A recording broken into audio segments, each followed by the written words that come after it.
Mi nombre es Orlando Benítez, soy ingeniero ambiental de profesión. El día de hoy les presento mi investigación titulada Análisis comparativo de la erosión hídrica por los métodos de Usle y Varillas en la subcuenca Pucmalca.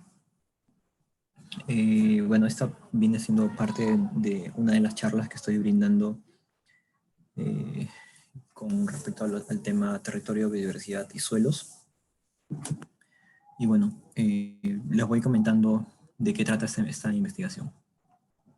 Lo que vamos a ver en esta investigación es los aspectos metodológicos, el marco teórico, materiales y métodos, en qué insumos se ha utilizado, los resultados, qué resultados me ha arrojado, los diferentes análisis paso a paso que están expuestos dentro de los aspectos metodológicos, las conclusiones a las cuales he llegado y las recomendaciones. Bueno, para el planteamiento del problema hay que indicar de que la erosión hídrica es un tipo de degradación de suelos en el cual se ve la pérdida de este material. ¿Ya? Hay que definir que el suelo es las partículas menores a 2 milímetros. Entonces, en este sentido es considerado un suelo lo que contiene arena, limo y arcilla, ¿no? Por encima de esos 2 milímetros ya no son partículas del suelo como tierra fina, sino ya son gravas, guijarros, bueno, entre otros, ¿no? Entonces, entendamos que la erosión es la pérdida de este material, ¿no? Que puede tener diversos elementos nutrientes, principalmente en cultivos, y para eso hay diferentes tipos de erosión. Una de ellas es la erosión hídrica. Entonces, bajo ese escenario, dentro de la investigación, yo me fui buscando información y esa información me permitió conocer, ¿no? La problemática que enfrentamos, ¿no? Hay diferentes métodos que nos permiten entender cómo ocurre este proceso de erosión hídrica, ¿no? Este proceso de pérdida de suelo. Entonces, el principal problema que encontré es que muchas veces los métodos que se realizan y se validan, como es el caso de Usle, que es la ecuación universal de pérdida de suelos, no se valida, no se, bueno, no se eh, consolida, por así decirlo, o no se evalúa el porcentaje de error que tiene este método al ser aplicado indiscriminadamente en otros sitios y fuera de las condiciones que fue generado, ¿no? Que fue elaborado, por así decirlo. Y para esto les indico que el método USLE fue elaborado en aproximadamente 50 años. Demoró para que Wishmeyer and Smith sacaran sus investigaciones a relucir aproximadamente en los años 70, pero esta investigación de parcelas empezó en aproximadamente el siglo anterior, 1920 más o menos, 25 por ahí. Y ellos fueron recopilando data para que puedan ajustar y calibrar ese modelo, ¿no? Entonces, como primer antecedente, yo tengo a Gabriel y Locali, que en el 2015 encontraron que es muchas veces, ¿no? Los métodos que se utilizan y que se desarrollan en climas templados, como es el caso del Usle, que se desarrolló en Estados Unidos, que es un clima más templado, no es tropical y húmedo como acá en Perú.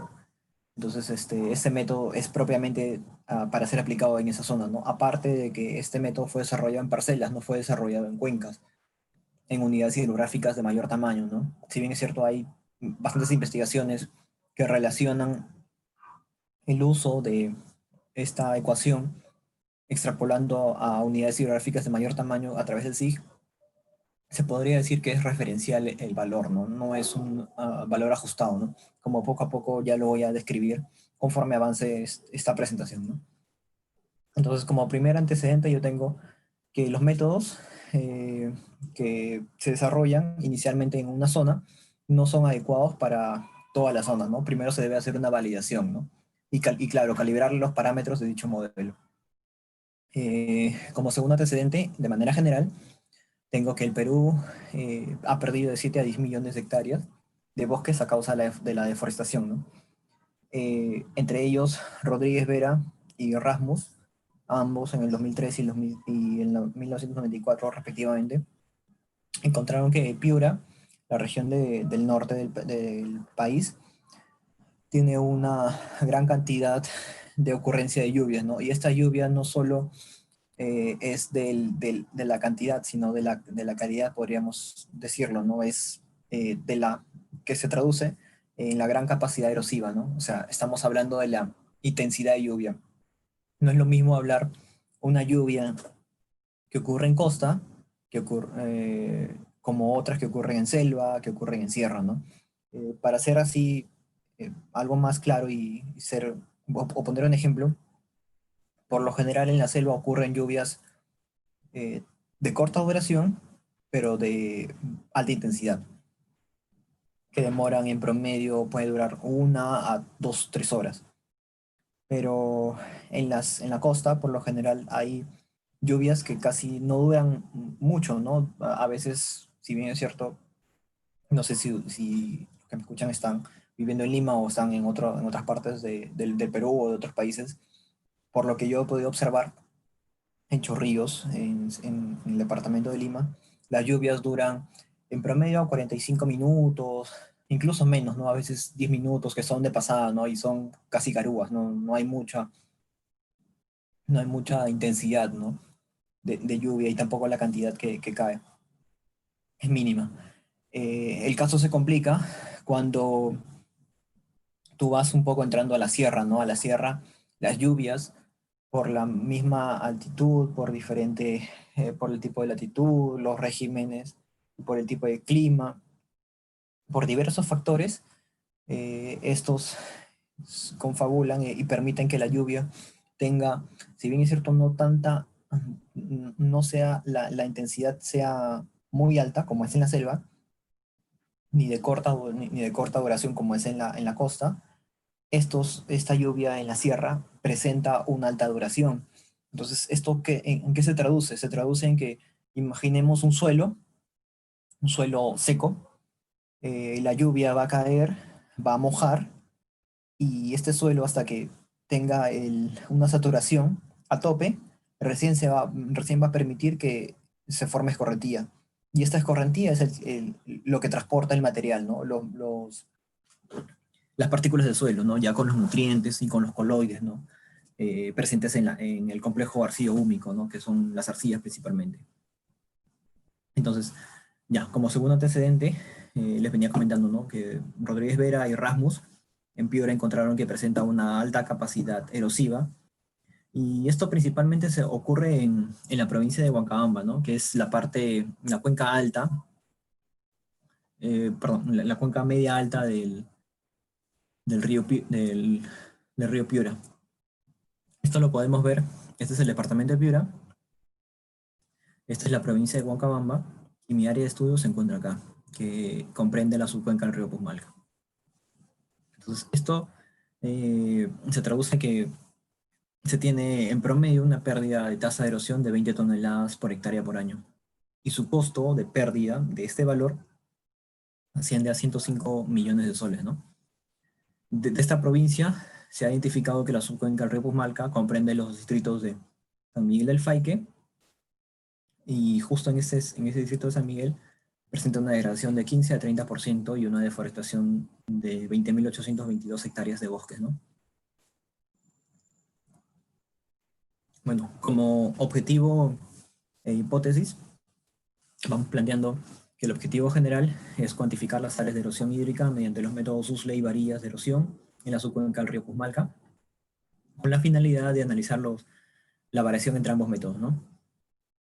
O sea, en palabras simples, lo que voy a hacer es evaluar un método empírico con fórmulas, que es el USLE, con un método de campo, con registro de datos de campo, y evaluar qué tanta variación hay entre ambos métodos, y cómo se puede restringir esa variación, ¿no? Bueno, dentro de los objetivos específicos, para cumplir mi objetivo general, tengo identificar áreas de erosión hídrica mediante criterios e índices de erosión en la técnica de SIG, cuantificar la pérdida de suelo mediante los métodos de USLE y varillas de erosión, determinar la influencia del contenido de materia orgánica y la cubierta de fragmentos de roca en la pérdida de suelo, analizar la variación de los métodos de varillas de erosión y USLE, y el método y como hipótesis general tengo que el método de varillas de campo, el método directo, con registro de información de campo recogido, me va a permitir determinar cuánto es la variación que me otorga el método indirecto, ¿no? Que es el USLE, ¿no? Para definir una mejor cuantificación de la erosión hídrica en esta cuenca. Las variables de estudio se tienen como primera variable, ¿no? Bueno, antes de entrar a variables, les comento cómo surgió la idea, ¿no? La idea surgió de un evento, yo revisando información en boletines del Pronamach, que es una institución ya muy antigua del Ministerio de Agricultura. Encontré que ellos tenían unos métodos muy simples para evaluar si es que hay una erosión, ¿no? Si hay una pérdida de suelo, por así decirlo, con la interacción de la lluvia, de la precipitación. Entonces, muchas veces esta erosión tiene que ser evidenciada porque a microescala no se puede percibir, por así decirlo, ¿no? Tienes que ver, cuantificar cuántos son sedimentos, ¿no? Cuánto escurre, cuánto caudal sólido te transporta. Entonces, esto es muy complicado para explicar de repente en este tipo de líneas a los agricultores o a las personas que son de campo, ¿no? Que no tienen la tecnología propiamente dicho para registrar estos eventos, ¿no? Entonces yo lo que hice es, eh, dentro del documento de Pronamach, había un método de pérdida, bueno, de evidencia básicamente de erosión hídrica, que consistía en plantar una chapa cualquiera de gaseosa, de bebida, y ver después de un evento de lluvia si es que las partículas, el material de suelo alrededor, se dispersaba, ¿no? Se transportaba, por así decirlo. Entonces acá vemos que en la chapa, encima de la chapa, hay partículas de suelo. ¿Y esto cómo llegó acá, no? Se preguntarán. Esto llegó con el transporte y el impacto, básicamente, de la gota de lluvia, ¿no? Entonces acá ya vamos a empezar a hablar de las variables. Entonces, como primera variable, tenemos la precipitación, que influye en la digregación del material de la tierra fina. Tenemos la materia orgánica, que es un parámetro que nos ayuda a dar estabilidad, a brindar nutrientes a las plantas, a brindar un mejor agregado y mejorar la estructura del suelo, mejorar y por ende la aeración del suelo, ¿no? Tenemos la textura, el tipo de textura, ¿no? Claro, para este caso tenemos la textura definida por la USDA, que es el Departamento de Agricultura de Estados Unidos, dentro de las cuales podemos tener 12 tipos de textura, ¿no? Entre ellas franco arcillosa, franco limosa, franco arenosa, ¿no? Y bueno, pueden variar desde grupos de textura muy finas, que son arcillosas, pesadas, a grupos muy gruesos, ¿no? Que son arenosas principalmente. El relieve y pendiente, que nos va a permitir conocer cómo o por dónde transcurriría este flujo hídrico denominado escorrentía y hacia dónde desembocaría, ¿no? Y claro, también la rapidez con la cual se evacúa, ¿no? No es lo mismo hablar de pendientes planas que hablar de pendientes empinadas. No es lo mismo hablar de pendientes cóncavas que hablar de pendientes convexas. Eh, para así un ejemplo particular, en pendientes cóncavas, por lo general la lluvia que cae tiende a acumular, ¿no? Tiende a acumular en la parte baja, anidar principalmente el material suelto. Entonces, el material que se pierde en la parte de arriba se acumularía en la parte de abajo. Pero si tenemos unas pendientes convexas, ocurría el fenómeno contrario, ¿no? Tenemos una pendiente convexa, la lluvia impactaría en la parte de arriba y este material sería fácilmente removido, ¿no? Ya no esperaría, por así decirlo, a que tenga un alto grado de saturación para que esas partículas se dispersen, ¿no? La estructura, cómo están ordenados y organizados el material fino de, del tipo de suelo, los, los fragmentos de roca, que esto es muy interesante, porque si bien es cierto, como ya les comenté, ¿no? La lluvia, al momento de impactar el suelo, crea esta cavidad y su impacto dispersa el material del suelo, ¿no? En las partículas. Entonces, si nosotros nos imaginamos como un escudo, una,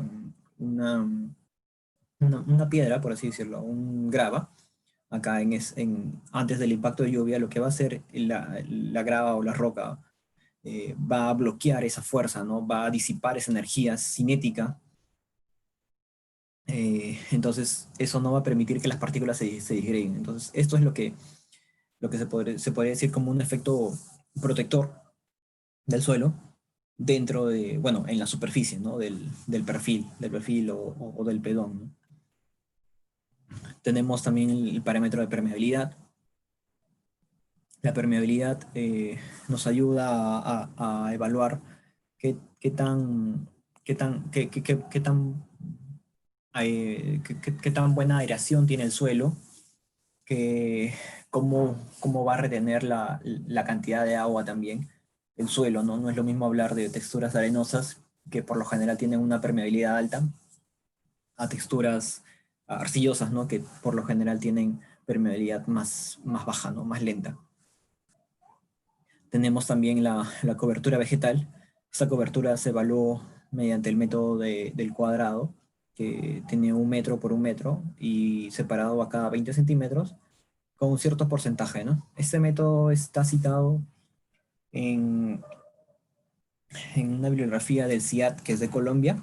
Ese instituto mencionó esta metodología para evaluar coberturas, ¿no? Coberturas eh, de vegetación de pequeña altura. También tenemos el carbonato de calcio. El carbonato de calcio actúa como un agente cementante que permite eh, flocular el material, el material arcilloso, el complejo arcillo-húmico, y formando flóculos lo que hace es englobar, ¿no? Como grandes partículas impide, bueno, en grandes cantidades, impide el- la mayor profundidad de raíces, de árboles, de plantas.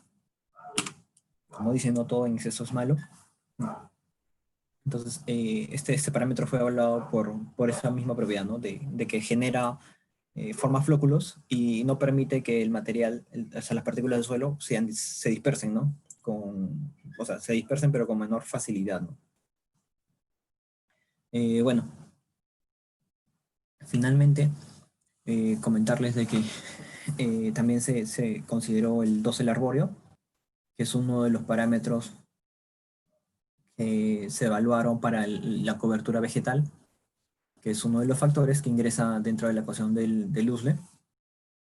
Entonces se evaluó básicamente con un dosímetro.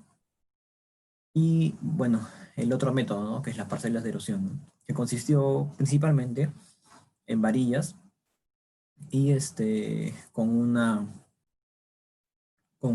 longitud de 30 centímetros, ¿no? Clavadas en un distanciamiento que más adelante les voy a indicar.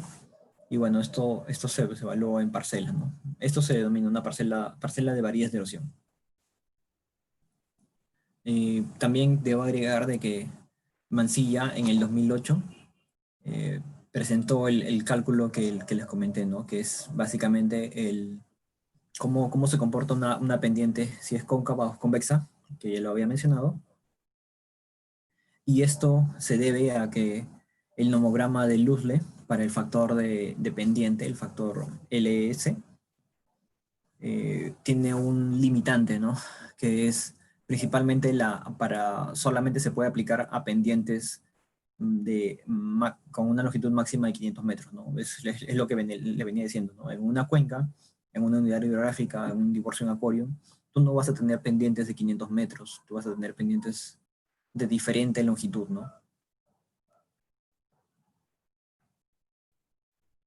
Ya, entonces, prosiguiendo con la exposición, para la justificación nosotros tenemos que Rasmus en 1994 presentó o evidenció que ya la alta capacidad erosiva de lluvias, ¿no?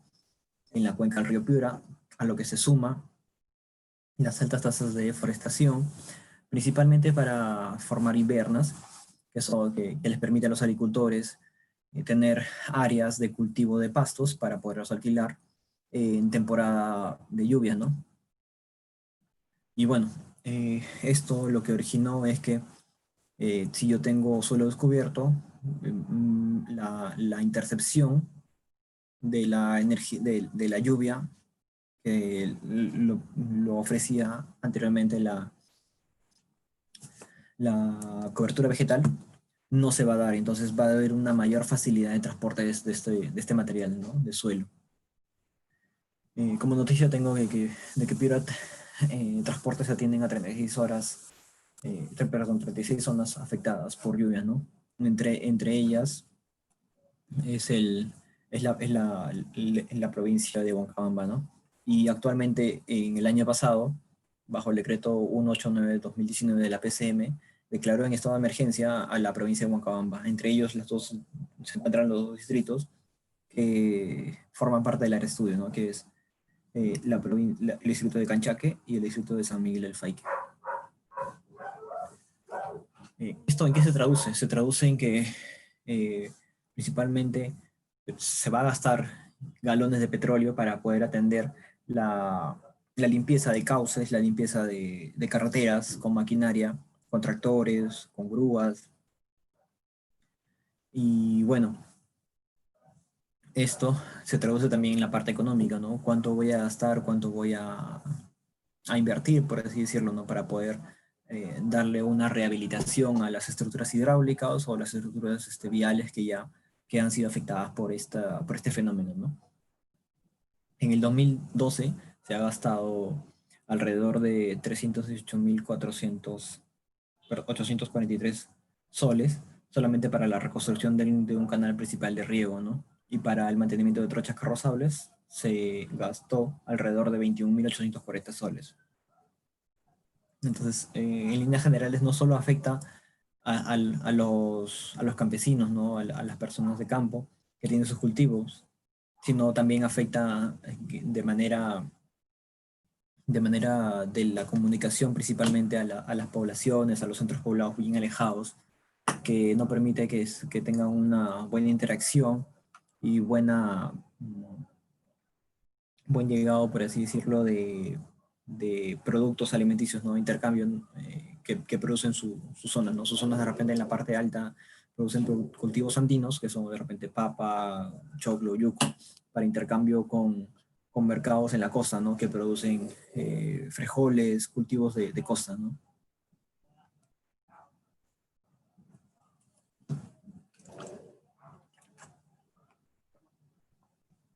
La importancia de esta investigación es que esto va a servir de una utilidad principalmente al municipio de San Miguel de Faique y a la provincia de Huancabamba, que le va a permitir a ellos proponer y promover proyectos de conservación ante la erosión hídrica en la subcuenca.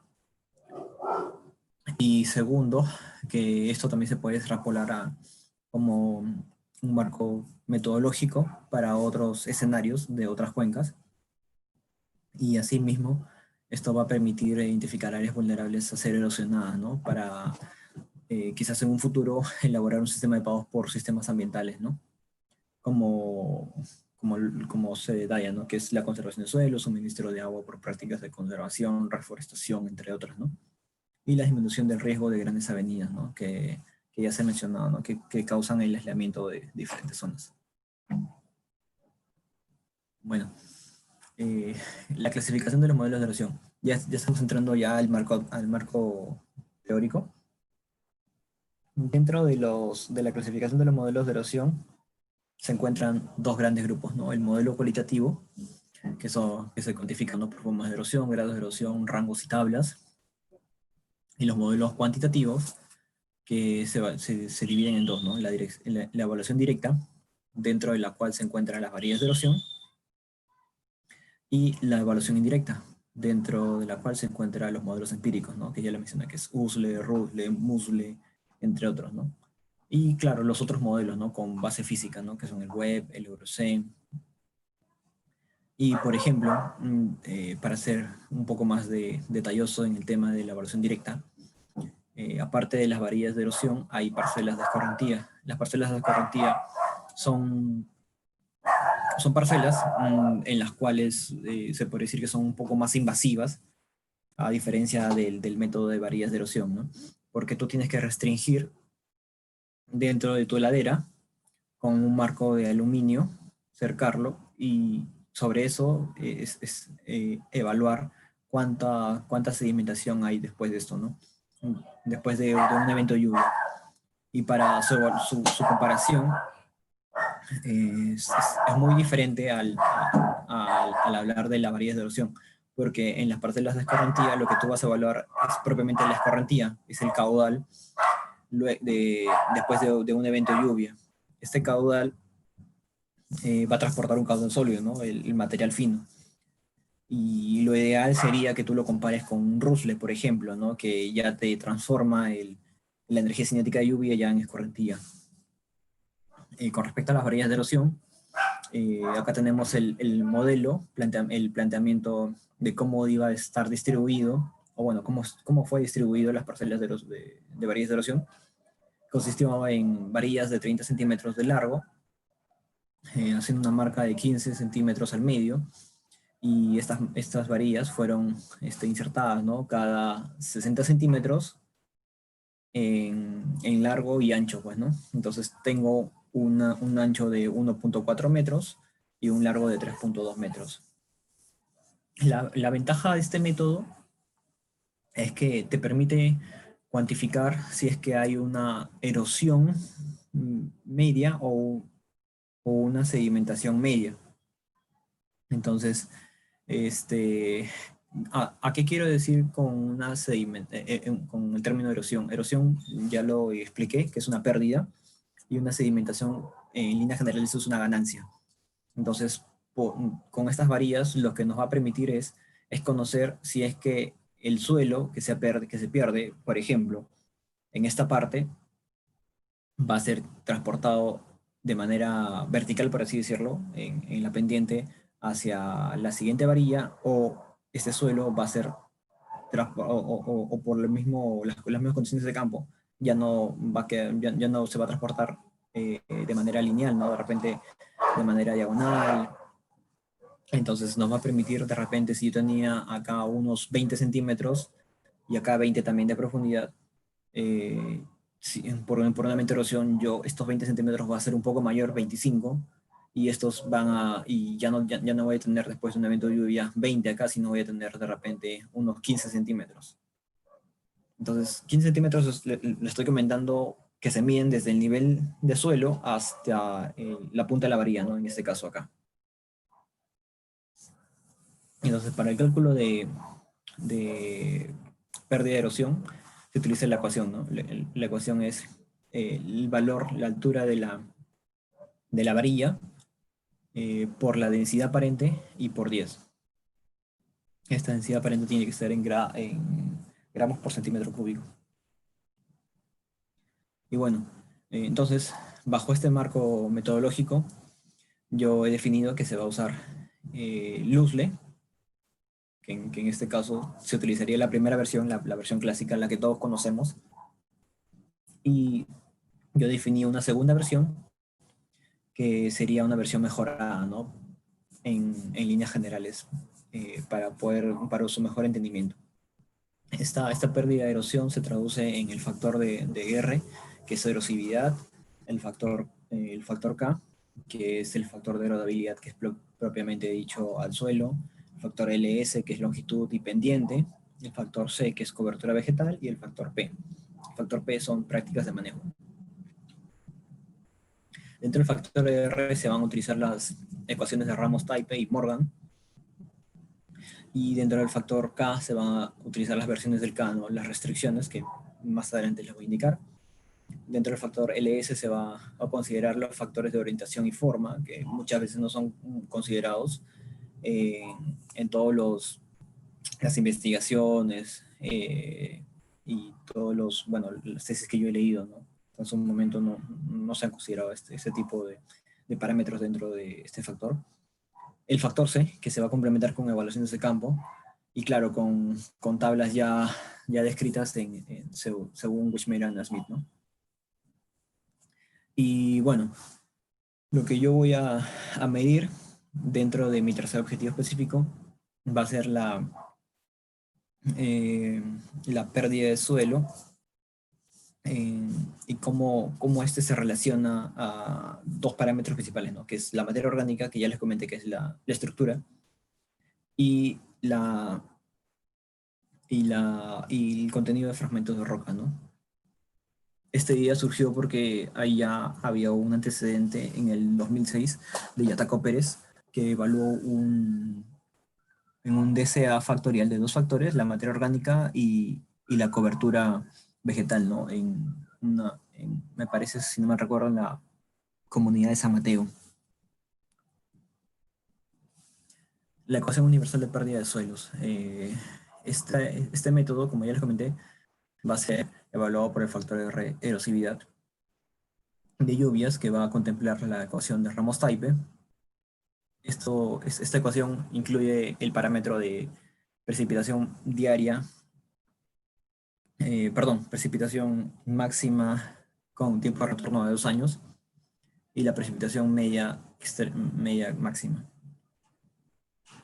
Tenemos también el otro método, que es la ecuación de Morgan, que es intensidad en 30 minutos y el valor de precipitación, ¿no?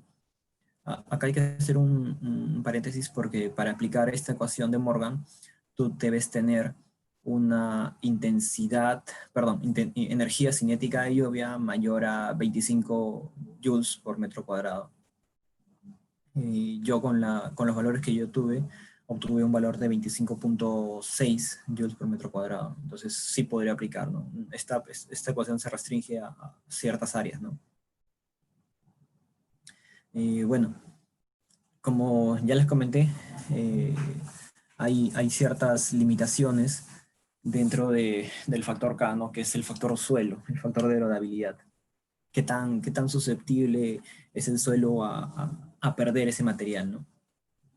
Entonces, dentro de las investigaciones que yo realicé y revisé como antecedentes, encontré la primera que fue ya explicada el método clásico, que es la ecuación clásica de Lussle, que fue definida por Wismeyer y Smith. Y esta ecuación surgió debido a que inicialmente en 1975 salió el paper, ¿no? de la ecuación universal de pérdida de suelos, pero salió con un nomograma. Entonces, en vista de que el nomograma ofrecía dificultades para la interpretación, Wishmeyer se dio cuenta y en 1978 definió ya la ecuación, ¿no? Con los parámetros que son contenido limo y arena muy fina, contenido de arcilla, contenido de materia orgánica, estructura y permeabilidad. Y la segunda antecedente principal para el factor K es el contenido, bueno, fue dado por Shabani en el 2013. Lo que menciona Shabani es que ellos encontraron una cierta variación eh, que no se aplicaba no era, por decirlo, válido para suelos calcáreos. Entonces ellos definieron una ecuación explícita solamente para suelos calcáreos, ¿no? En la cual encontraron de que la permeabilidad es uno de los factores que más influye en la determinación del factor K en suelos calcáreos, ¿no?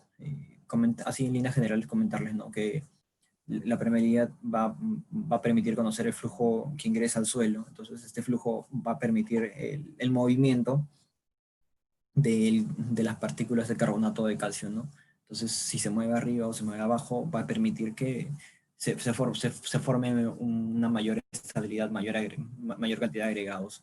Y eso va a, a darle una mayor protección frente a la acción erosiva, ¿no? Y cinética de la lluvia.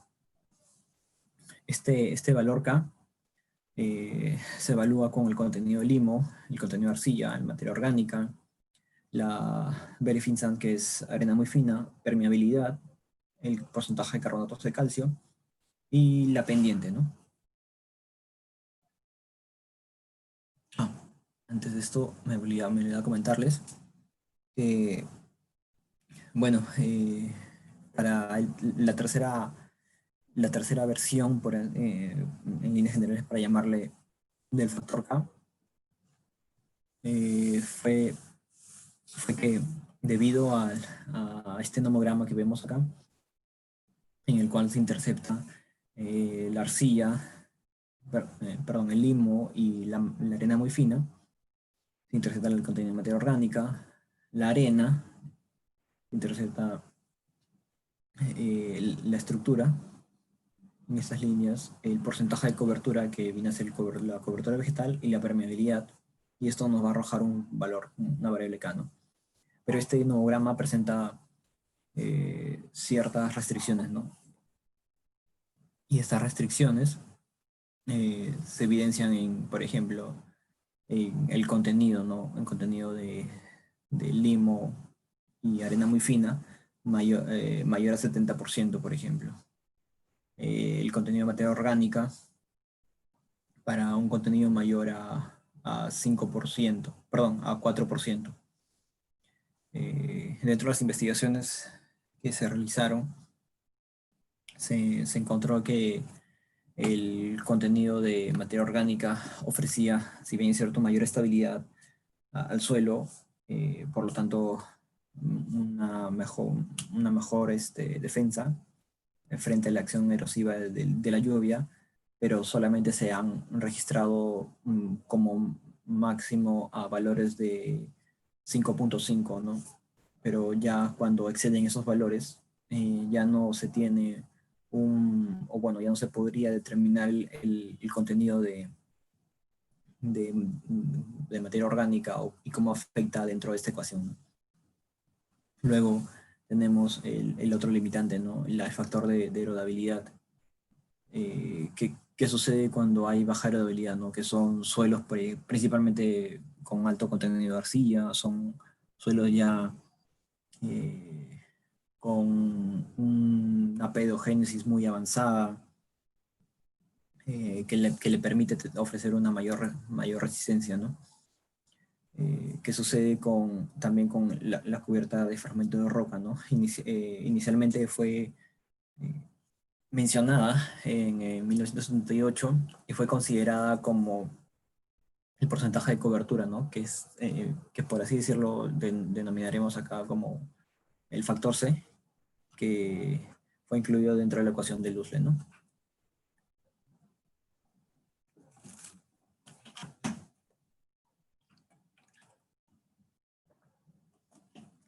La tercera versión que encontramos para el factor K es las limitantes que ya les había mencionado, ¿no? En el nomograma, que sería la primera restricción, que es para el contenido de limo y arena muy fina, de menor a 70% se aplica esta ecuación, y para un mayor contenido sobre 70% se aplica esta otra ecuación, ¿no?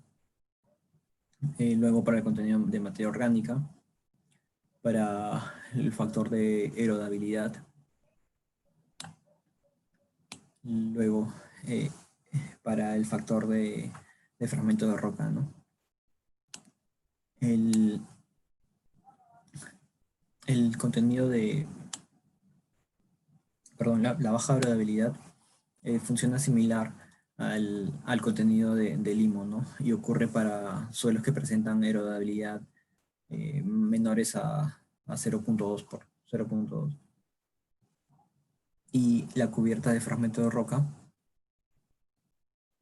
está relacionada a la protección que le ofrece, ¿no? El tipo de cubierta vegetal, por así decirlo, ¿no? Del suelo, que fue utilizado en el paper de investigación del 1978 por Wishmeyer and Smith, que fue considerado, ya que estos fragmentos de roca no son considerados dentro de la fracción de tierra fina, ¿no? Que es evaluada, que esta fracción de tierra fina vendría a ser la arena, limo y arcilla, ¿no?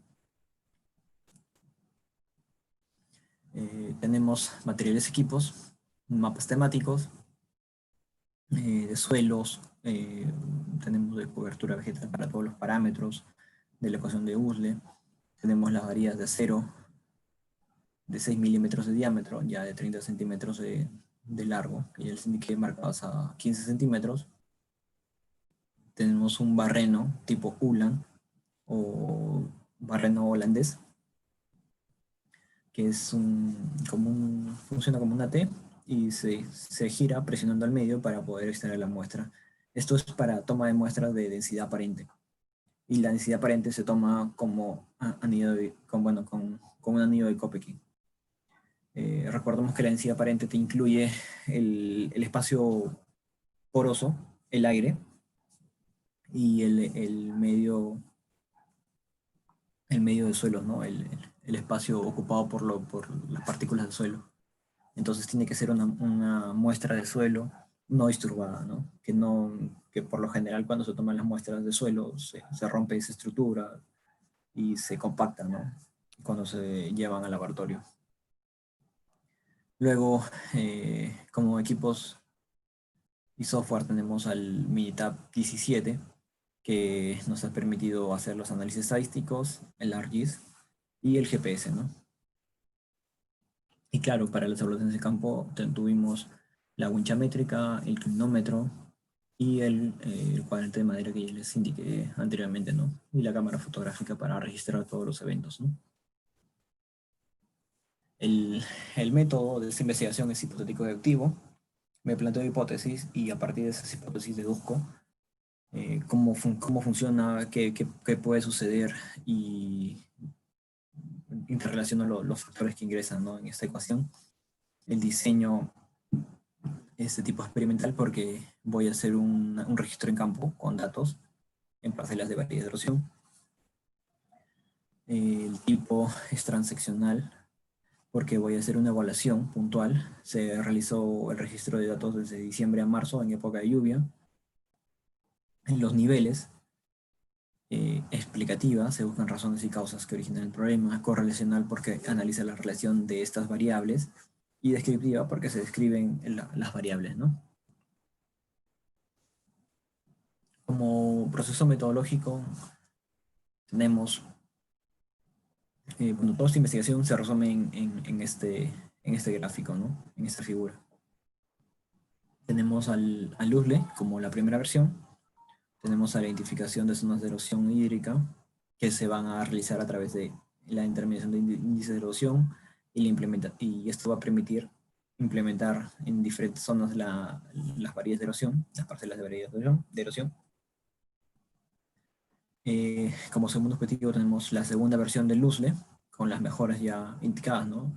Por ejemplo, en el factor K, el fragmento de rocas, el contenido de materia orgánica. En el factor LS, la evaluación del campo pendiente compuesta, ya les indiqué si es cóncava o convexa. el factor C, elaboración en campo, que es el 12, y la cobertura vegetal con el marco de madera de 1 metro por 1 metro.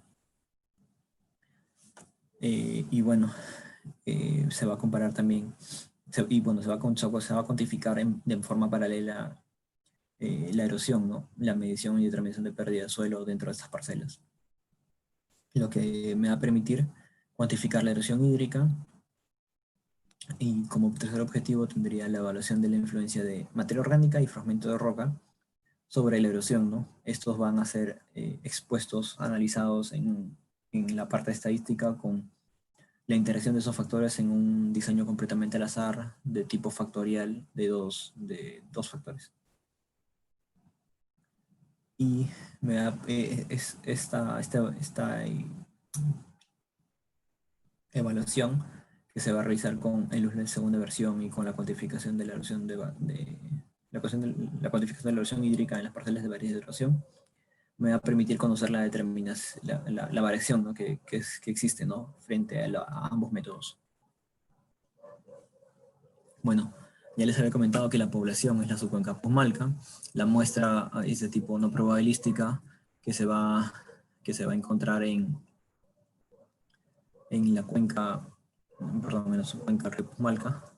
Es de tipo no probabilística porque se ha identificado estas zonas ya previamente con el primer objetivo, ¿no? Que es la primera corrida, la primera versión del LUSLE y la identificación de índices de erosión. Bueno, los resultados.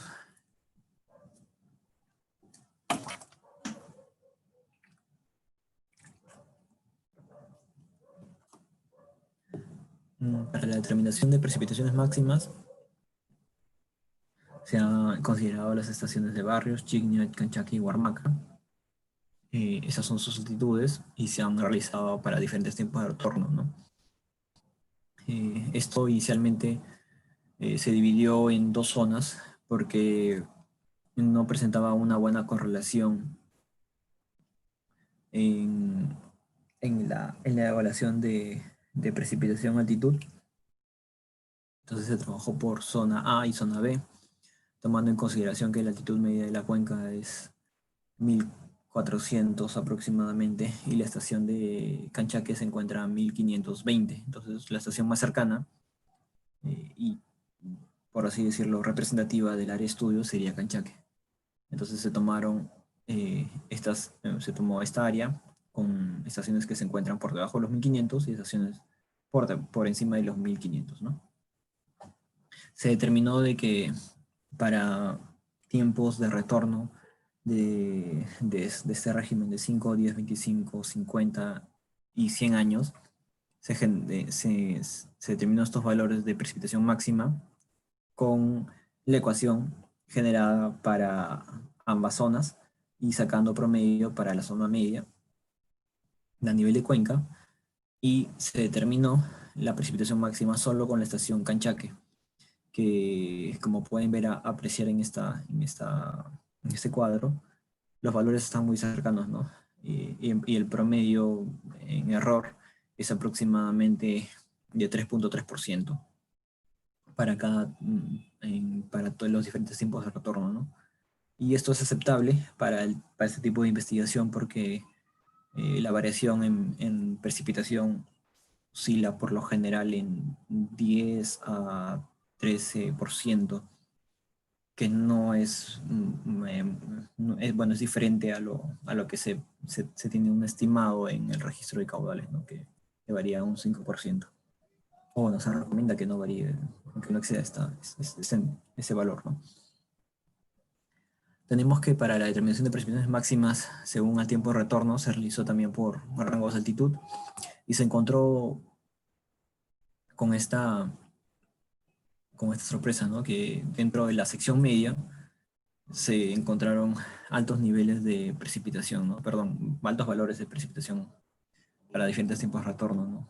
Entonces, se encontró que esta porción de la subcuenca Pucmalca, que representa el 32.2%, es donde se ve afectado, donde se ve mayormente afectado, ¿no? Por la ocurrencia de lluvias. Acá se presenta el gráfico de precipitaciones máximas en 24 horas frente a los diferentes tiempos de retorno, ¿no? Y vemos que tiene un R cuadrado de 0.99. Para la determinación de intensidades máximas se realizó la toma de datos de la estación Chiknya, de Huarmaca, y se sacó el promedio para intensidades de 30 y 60 minutos respectivamente, ¿no?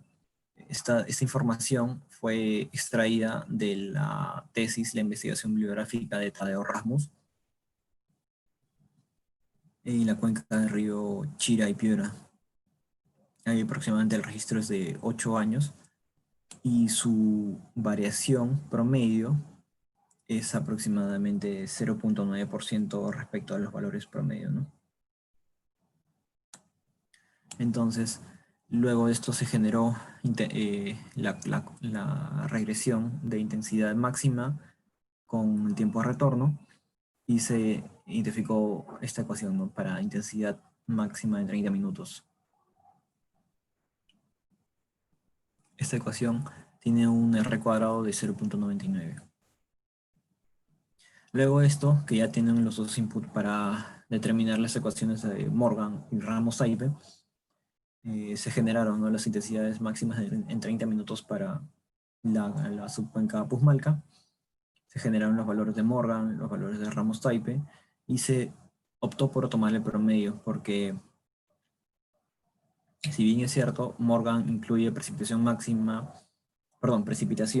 total y intensidad máxima, los valores son conservativos, a diferencia de Ramos-Taipe, que Ramos-Taipe considera la inclusión de precipitación máxima a tiempo de retorno de 2 años y el valor máximo de precipitación en un registro, ¿no? Entonces se optó por sacar el promedio y verificar cuánto era el error para cada tiempo de retorno. Si bien es cierto, el error fue muy alto para un tiempo de 5 años, conforme iba aumentando la cantidad de años, este error fue disminuyendo, ¿no? Entonces, se tiene de que de un error en promedio de 11.2 hemos llegado a un error de 5.2%, ¿no?, que es aceptable para el objetivo de ese estudio.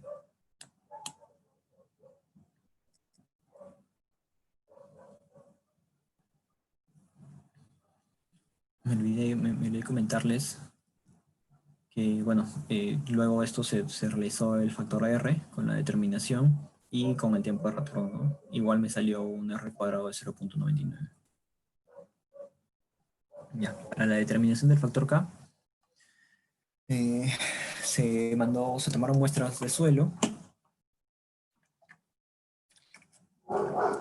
en la primera porción del perfil, aproximadamente será 30 centímetros, en 3, 4, 5, 6, 7, 8 zonas, y esta zona proviene de los datos de otra tesis en 1980, si no me recuerdo. Y se plasmaron, bueno, los resultados en esta tabla, ¿no?, para evaluar sus parámetros de interés, ¿no?, que es en este caso la materia orgánica y el porcentaje de carbonatos de calcio. Solamente presentó carbonatos de calcio loma larga, que es la parte baja. Y con respecto a la textura, se presentaron texturas pesadas, franco arcilloso, a texturas medias, ¿no?, franco arenoso. Resalto acá Tuna y el Faique, Lúcumo, Palambra y Los Álamos, que fueron las 4 zonas donde se instalaron las parcelas de varillas de erosión.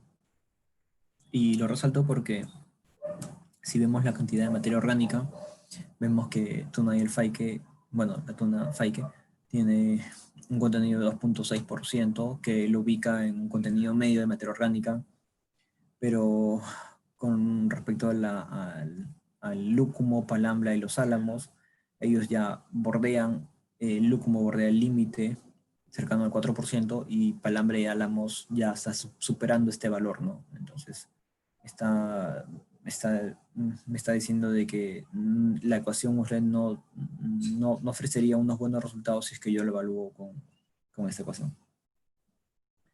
Luego de esto se calcularon las versiones del K, con la primera versión que es Wishmayer-Smith, con la segunda versión que es de Shabani, y con la tercera versión, ¿no? Esta versión lo que permitió, bueno, incluir es el contenido de fragmento de roca, y por eso no se evaluaron estas áreas, ¿no? Pero si bien es cierto, acá podemos ver de que para el primer análisis del factor K, en la zona La Tuna, tenemos un valor de 0.186, y para el tercer análisis tenemos un valor de 0.179. Los valores del segundo análisis fueron altos porque, como no presentaron carbonatos de calcio, este valor ha influenciado en el contenido, ¿no? El valor de la ecuación, perdón, de los valores de la determinación. Recordamos que esa ecuación fue elaborada para suelos calcáreos.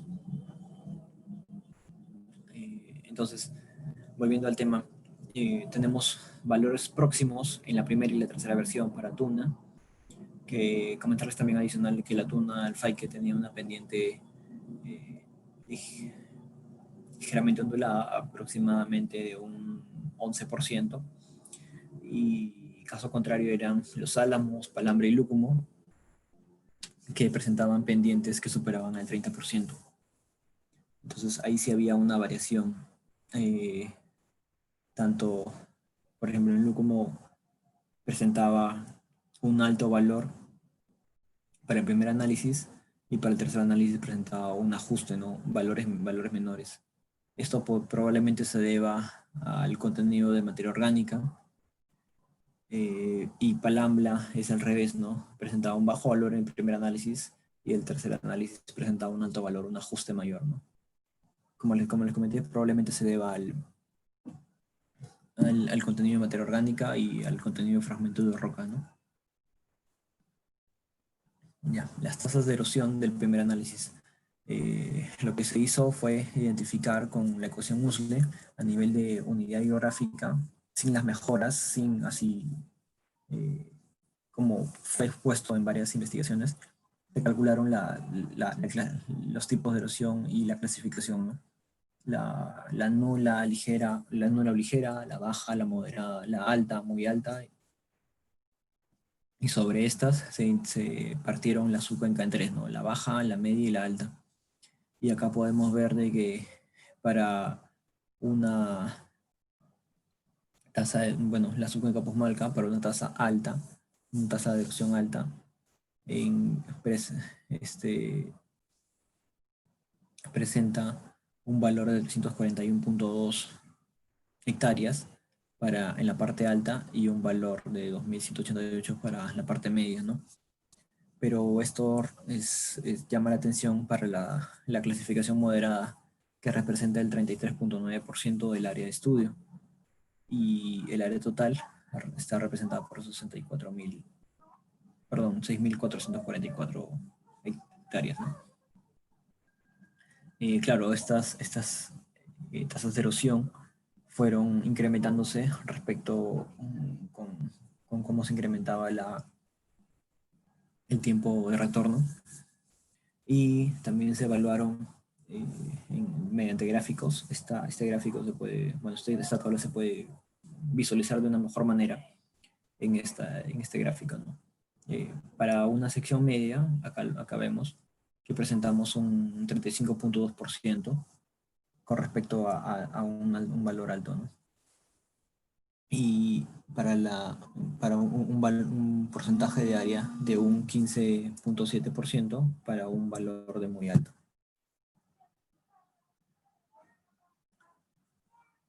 Con respecto bueno, también a las tasas de erosión, se encontró que se realizaron evaluaciones a nivel de subcuenca y microcuenca. Entonces se tiene que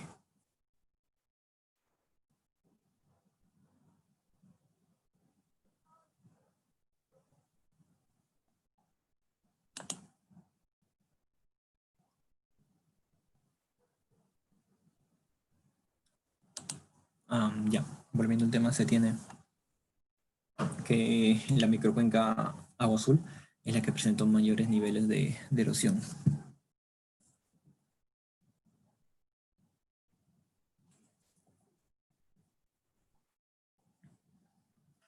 Bueno, con respecto a los índices de erosión, que me permitió identificar las zonas de alta erosión, se tiene que en la subcuenca del río Puzmalca, la sección media, donde se encuentran mis parcelas de variedad de erosión, Álamos, Lotuna, Faique, Palambra y Lúcumo, presentan estos valores por el índice de estabilidad estructural de Pieri, que es 10.8, 6.4 y 9.8, ¿no? Que si bien es cierto, nos ofrece unos valores de estructura, que es, bueno, unos valores respetables, que son suelo estructuralmente estable, suelo igual estructuralmente estable para los valores de Palambla y Álamos, pero para la túnel Faique, alto riesgo de degradación, ¿no? Y se utilizaron comentarios adicionalmente que se utilizaron dos índices, ¿no? El índice de separabilidad de partículas y el índice estructural de Pieri. En ambos índices se utiliza, bueno, lo que ingresa el input es el contenido de arenal y energía, ¿no? Y claro, en algunos el contenido de materia orgánica. Estas son las visitas que se hicieron como fase de precampo de scoping en el área de estudio, ¿no? Acá vemos procesos de formación de cárcavas, igual procesos de sedimentación, igual surcos, como se aprecia acá. Esta zona de acá es esta zona de acá, que es que después de un evento de lluvia, ¿no? Y bueno, como la gente también empieza a agregar también bueno, ampliar también sus fronteras, ¿no? Descubriendo también la zona y desprotegiendo el suelo, ¿no? Que probablemente les pueda facilitar una mayor cantidad de pérdida de suelo. Entonces, bueno, como segundo análisis, tenemos para el factor R, para las cuatro zonas que son Álamos, Faique, Palambra y Lúcumo,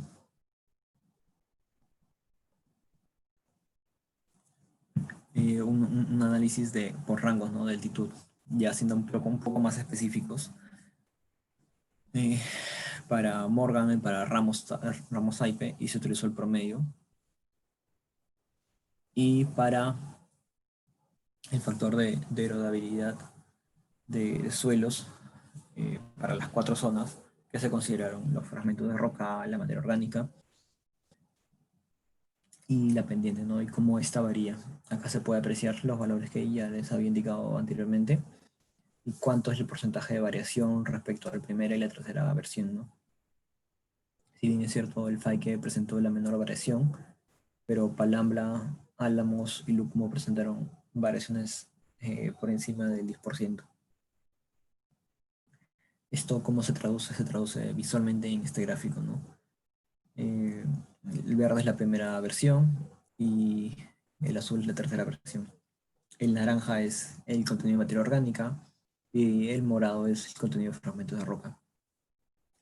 Para el contenido por ejemplo, para la zona del Faique, con pendiente de 11.7%, la primera y la tercera versión es casi similar, pero, por ejemplo, para la zona de Lúcumo, tenemos que la primera versión fue mayor frente a la segunda versión, perdón, la tercera versión. Y esto se puede deber a que, por ejemplo, tenemos un alto contenido de materia orgánica de 3.7 y un contenido de fragmentos de roca. Pero ¿qué hubiera sucedido si es que tenemos a una pendiente menor, una zona casi similar a Lamos, pero sin contenido de fragmento de roca? Con nulo contenido de fragmento de roca, la la tercera versión tiene un valor mayor que la primera versión. Y para un contenido de fragmentos de roca con presencia de un, este, de un mayor valor, estamos hablando de 2.49, se evidencia de que tenemos una mayor, un mayor valor de la tercera versión, ¿no? Entonces, estos valores varían de acuerdo principalmente a la cantidad de materia orgánica y a la cantidad de fragmentos de roca.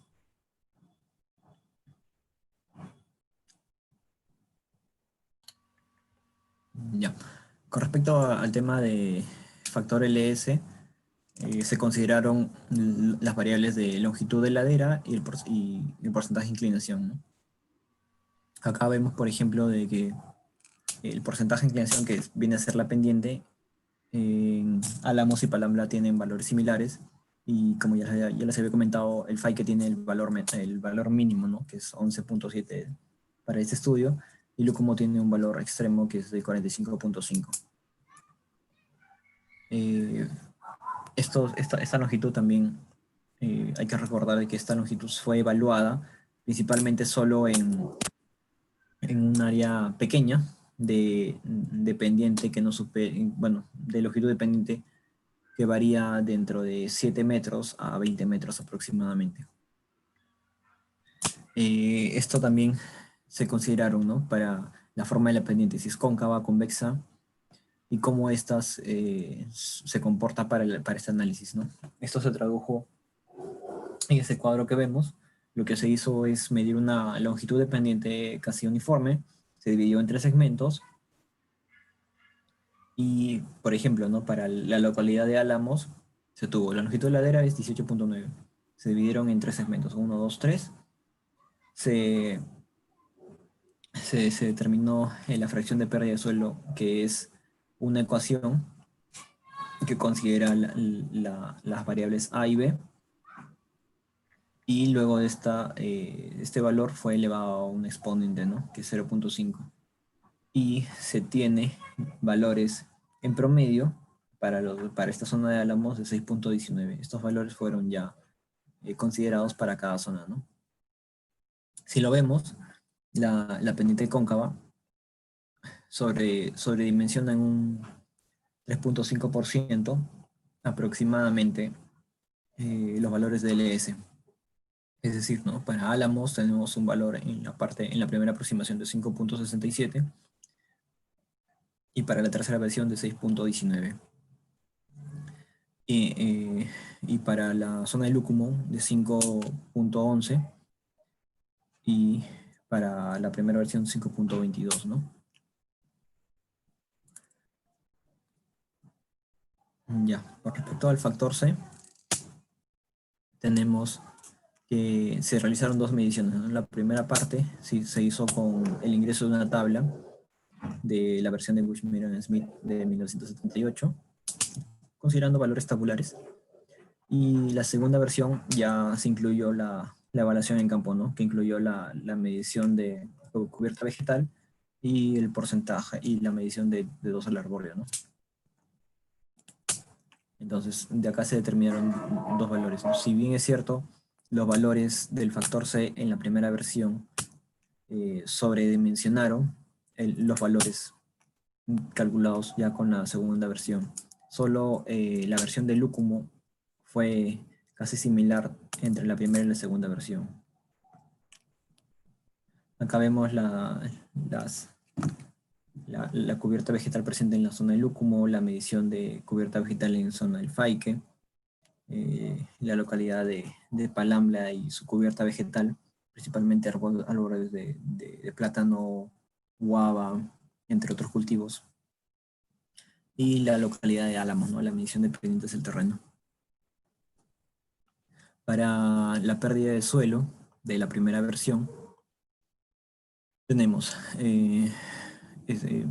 valores que se aproximan, por ejemplo, para Álamos de 180.8, y para la segunda versión, ya con todas las correcciones consideradas, de 170.9, ¿no? Acá en líneas generales, como vemos, en la primera versión está sobredimensionando para pendientes altas, que sabemos que recordemos que es un valor superior a 30%, más o menos en 10 toneladas. Y para Palambla, que también tiene una pendiente similar, lo está sobredimensionando en aproximadamente más de 20 toneladas, ¿no? Vemos también que se ha hecho una regresión lineal con ambos métodos y hemos encontrado una regresión entre estos dos métodos con un R cuadrado de 0.99. Esto se realizó con el fin de que poder determinar a partir de la primera versión el factor de ajuste, o sea, el valor real por la segunda versión, ¿no? Ya sin realizar la medición tan exhaustiva de todas estas variables, ¿no? Consideradas en cada parámetro de la determinación para el segundo análisis. Para Palambla, que tiene una altitud aproximadamente de 1400, que es cercana a la altitud del área de estudio, encontramos un valor de 133.5 toneladas hectárea año, que se traducen en 0.62 centímetros año de capa de suelo, ¿no? Y para Palambla, para la segunda versión, la misma zona, tenemos un 106.7, que se traduce en 0.49 centímetros año. Entonces vemos aproximadamente una diferencia de un poco más de 10 centímetros año, que sobredimensiona la primera versión de la segunda. Ya. Para los resultados del método de varillas, lo que se realizó fue, se registró la altura de la varilla desde el nivel de suelo, sin considerar la hojarasca. Por ejemplo, acá vemos que aproximadamente ha tenido 15 puntos, casi 16, 15.8 aproximadamente. Se registraron cada 10 días o después de un evento de lluvia. Y bueno, tenemos, como ya les había comentado, ¿no? La erosión media, la sedimentación media y la erosión neta, ¿no? La erosión media es la pérdida, la sedimentación es la acumulación o ganancia, y la erosión neta es la diferencia de ambas, ¿no? Entonces, tenemos que para Palambla este valor, 107.1, ¿no? Y lo interesante de este método de varillas es que lo que nos permite también es conocer cuánta, o sea, si hay más erosión o si hay mayor sedimentación. Entonces, esto se traduce en este gráfico que se aprecia, ¿no? Que, por ejemplo, la erosión media ha sido más alta que la sedimentación media, ¿no? Para todas las zonas, ¿no? Y bueno, ya les comenté que la erosión neta es la diferencia, ¿no? De ambas. Pero, por ejemplo, en la zona de Lúcumo ha habido un poco una sedimentación similar a la zona de Álamos, pero la erosión ha sido mayor en Álamos que en Lúcumo, a pesar de que Lúcumo tiene una pendiente mayor. Estamos hablando aproximadamente, si no recuerdo, 40% de pendiente frente a un 33% de pendiente. La influencia del contenido de materia orgánica y fragmento de roca. Se realizó un análisis de varianza, un cuadro AMBA del DCA factorial, en el cual se determinó de que para el contenido de materia orgánica y el fragmento de roca fueron no significativos a un F crítico del 95%, pero fue significativo para la interacción de ambos. Entonces, por ello, se visualiza en este gráfico que, por ejemplo, no tenemos un valor alto de materia orgánica, perdón, un valor medio de materia orgánica ofrece una mayor pérdida de suelo, que ya es lo que nosotros conocemos por teoría, y un mayor contenido de materia orgánica a nivel alto, ofrecemos baja el nivel de erosión, ¿no? O la tasa de pérdida de suelo. Pero para el contenido de fragmento de roca, de 1.5% en porcentaje, perdón, menor a 1.5%, la tasa de erosión es menor, pero si el contenido aumenta, vaya a tener una mayor una mayor tasa de pérdida de suelo, ¿no? Entonces lo que se hizo fue evaluar cómo interactúan estas dos variables. Se realizó la interacción y resultaron significativos el de materia orgánica frente al primer nivel B1, que vendría a ser, el nivel de materia orgánica, que es el nivel medio, frente al mayor contenido de materia orgánica de 1.5. Resultó significativo, y de igual manera para el contenido de fragmento de roca frente al contenido de materia orgánica de nivel medio.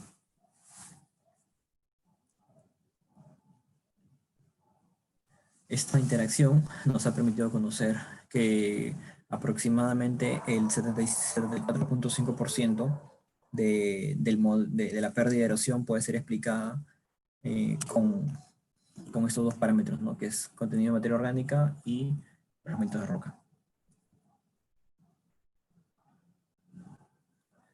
Para la variación de la versión de Lussle en varillas, se realizó para las 4 zonas el registro de varillas y la versión la primera y la segunda versión, y se determinó su variación, ¿no? Para ambas versiones se tiene un R mayor a 0.90, pero el factor de ajuste, el factor, perdón, de R cuadrado fue más significativo para la segunda versión, con 0.99, a diferencia de la primera versión, que fue 0.95. Con respecto a la variación de las versiones de Lussle varillas, se tiene, ¿no? Se tiene que la comparación de la primera versión, la segunda versión y las varillas, se tiene que, para la primera versión de Lussle y las varillas, eh, se tiene un error de 0.926 y, perdón, un coeficiente de Nash de 0.926 y un error medio cuadrático de 15.8. Y para el segundo modelo, frente a las varillas, se tiene un coeficiente de Nash de 0.99 con un error medio cuadrático de 4.4. Estos valores, si bien es cierto, es mínimo. Entonces, el segundo modelo planteado en esta investigación fue de mayor importancia y presentó un mayor ajuste frente a los datos obtenidos en campo, ¿no? Para la variación y estimación de costos de erosión, se llevó la cantidad de pérdida de suelo registrada en este periodo, que fue de diciembre a marzo, y se tradujo en aproximadamente 1.4 millones, ¿no? de dólares, que actualmente, que actualmente son 5.4 millones de soles. Para el valor obtenido, para la discusión de resultados, se tiene que, frente al valor R, se presentaron valores de 268 milijoule milímetros hectárea año, que es un valor mayor al que fue encontrado por Camacho Zorobastúa en el 2012 para una región de selva, ¿no? Que es 214.3, con una variación de 33.6%. Y esto se traduce en 0.62 frente a 0.33 centímetros año, ¿no? Camacho Zorobastúa corrió con la primera versión de Lussle. De repente a eso se debe esta variación. También con Olivares, Lobo y Berbis en el 2015, que utilizaron un índice modificado Fournier y la fórmula de Icona, que es España, adaptada para la región Chile, ¿no? Encontrando valores que se ajustan con un buen ajuste, ¿no? Para los valores de campo. Ellos hicieron el cálculo del factor R, la erosividad, con el índice modificado Fournier y la fórmula de Icona, con datos de parcelas de varillas de erosión, pero solamente para cuantificar la erosionabilidad. En la evaluación del factor K se utilizó la primera ecuación y la ecuación que contempla las restricciones, ¿no? La variación de hecho que fue significativa, por lo ya explicado anteriormente, y en donde se evidencia que esta variación bueno, se da por el alto contenido de materia orgánica y fragmentos de roca. Para el factor LS se elaboró un mapa de pendientes de manera manual, considerando la forma, orientación y longitud de pendiente, de acuerdo a las recomendaciones de los investigadores que fueron revisadas dentro de los antecedentes, y se encontró que el mapa del factor LS ofrece una mayor veracidad, pues no, es lo que les comentaba, que las restricciones del factor LS en el nomograma te limita solamente a pendientes de longitud de 500 metros. Para la evaluación del factor C, se consideró los valores expuestos en la tabla que ya les comenté del Wishmeyer-Smith en 1978 y los valores determinados por Pérez Nieto Valdés en el 2012, ¿no? Para sistemas agroforestales. El área de estudio presenta algunas zonas de agroforestería por café. Se consideraron además los valores de los parámetros de uso arbóreo y cobertura vegetal para hacer una evaluación más detallada, ¿no? El promedio de las alturas y varías observadas en campo fue de 0.5 centímetros año, que es muy diferente a los valores encontrados por Yataco Pérez y Quiñones Berganza en el 2012, ¿no? Con valores de 0.32 centímetros año en promedio, pero son cercanos a los valores de Tapia Muñoz en el 2011, que se relaciona a 0.51 centímetros año en Huánuco. La diferencia es que el tipo de cobertura que realizó Yataco Pérez y Quiñones Berganza son cobertura vegetal, o sea, son suelos con cobertura vegetal. Pero Tapia Muñoz no presentó suelos con cobertura vegetal, son laderas semiáridas a lo largo de la costa peruana. Y luego tenemos que los datos obtenidos por Smet, Posen y Bouch en el 2008 identifican, ¿no?, el efecto de la cubierta de fragmentos de roca sobre la erosión hídrica en esos aspectos, y que probablemente estos fragmentos ofrezcan una variación respecto a la longitud que son, que son dadas por las parcelas de variación de erosión. Recordamos que la longitud de la parcela de variación era aproximadamente de 3.6 metros. Y esta variación es muy alta bueno, entre la eficacia de la escorrentía y la reducción de diferentes cubiertas, ¿no?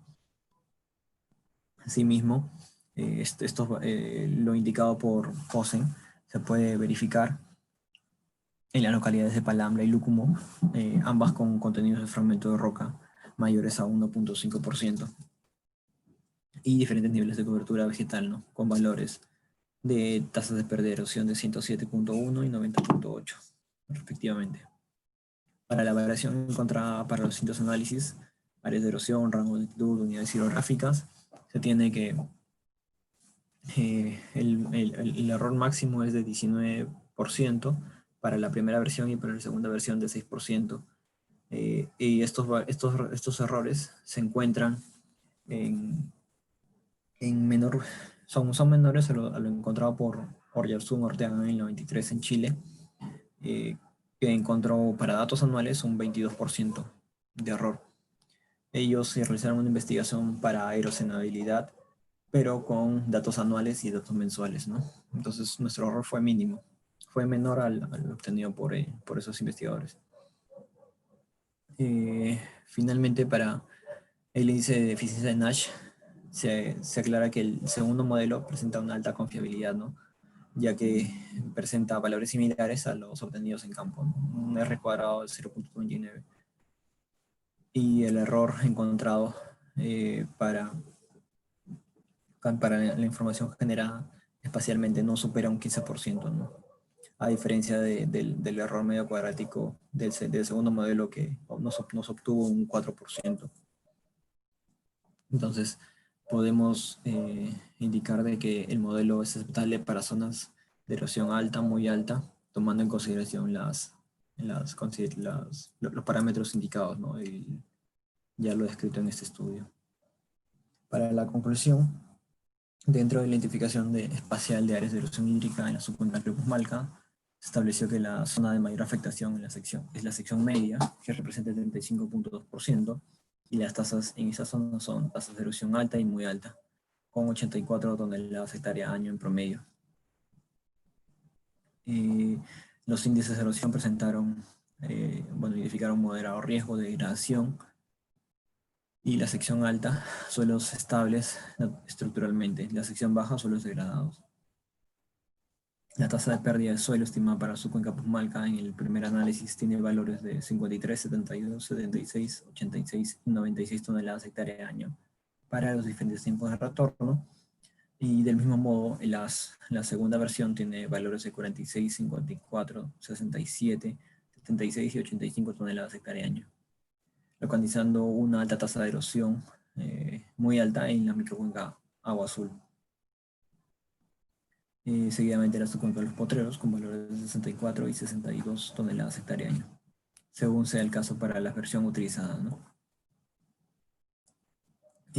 También en la subcuenca Puzmalca presenta una erosión de grado alto, y esto se determinó debido a los valores encontrados en la localidad de Palambla, que se encuentra cercana a la altitud media del área de estudio, con valores de 107.1 toneladas hectárea año para la sección media.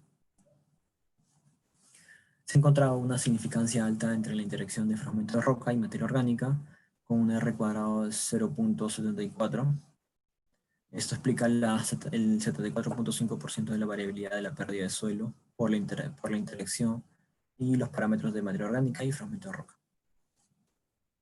Al comparar los resultados obtenidos por el modelo de las versiones USLE, la primera y la segunda versión, el que se aproximó más fue el segundo modelo. Y bueno, por las indicaciones ya comentadas, ¿no? Por el error medio cuadrático y por el índice de Nash. Como recomendaciones, se recomienda que se extienda el periodo de recolección de información durante años niño para ajustar y caracterizar el modelo para eventos extremos. La mayor pérdida de suelo se dio en la microcuenca azul, entonces en esta microcuenca se debe actuar con prácticas de conservación de manejo de suelos y aguas. Se sugiere, se recomienda realizar investigaciones sobre la influencia de fragmentos de roca y materia orgánica con mayor cantidad de tratamientos que permitan tener una mayor cantidad de repeticiones a fin de esclarecer el efecto de la pérdida de suelos en el modelo USLE. Y claro, adicionalmente, realizar investigaciones sobre sistemas agroforestales de café y la influencia de este sobre la pérdida de suelo a fin de determinar un factor C en el modelo USLE. Gracias por su tiempo. Eso sería todo.